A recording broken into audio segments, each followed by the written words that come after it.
पुढची बातमी आहे वसईच्या ग्रामीण भागात विहिरी हातपंपानं तळ गाठलाय। आदिवासी पाड्यातील नागरिकांना डोंगर दऱ्यातनं वाट काढत नदीच्या पात्रातनं खड्डे मारून दूषित पाण्यावरती तहान भागवावी लागतेय। वसईतील 40% लोकसंख्या टँकरच्या पाण्यावरती अवलंबून आहे। उन्हाळा सुरू होताच इथली पाणी टंचाईची समस्या तर इतकी गंभीर होते। ग्रामपंचायत असताना आम्हाला पुरेसं पाणी मिळत होतं, मात्र आता महापालिका झाली तरी आम्हाला पाणी मिळत नाही। त्यामुळे ग्रामपंचायतच बरी होती अशी भावना नागरिक व्यक्त करतायत। त्यामुळे वसईकरांची तहान भागणार तरी कधी असा सवाल उपस्थित होतोय।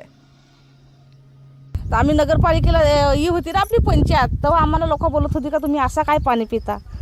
तर आता हे दिनेश मात्र समजा आलं हे भाऊ, तेव्हापासून आमची साधारण सोय झाली। ते खड्डा बिड्डा मारून देतात, तर पहिला खड्डा पण नाही मारत होती। आम्ही असा जिरूसव खड्डा वाकरत आणि त्याच्याशी पाणी नेऊन पियाचो। भाव तर कुठं आहे इचरा यंदा तिकडं ते गावात आहे भाव, ती पण आटतंय, त्याच्यात पण पाणी नाही राहत। आता या दिवशी आमचं जामच हाल, धुवायचं हाल, पियाचं हाल, सगळंच हाल पाण्याचं। आमच्या गावात महानगरपालिका आहे, मग ती कशासाठी? आम्हाला पहिली ग्रामपंचायत होती, ते वेळेला पाणी भरपूर भेटायचं। आता ग्रामपंचायत महानगरपालिका आहे तर पाणीच नाही आम्हाला भेटत।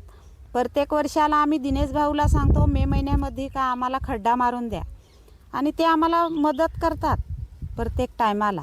कायमचं असं पाण्याचं सोल्युशन आहे असं महानगरपालिकेने अजून काढलेलं नाही। त्याच्यामुळे लोकांची भावना तुम्ही बघितली असेल की ग्रामपंचायत होती ती चांगली होती आणि महानगरपालिकेमुळे आम्हाला खूप त्रास होतो आणि आम्ही याच्यासाठी कंटिन्यू त्याच्यासाठी संघर्ष करत होतो।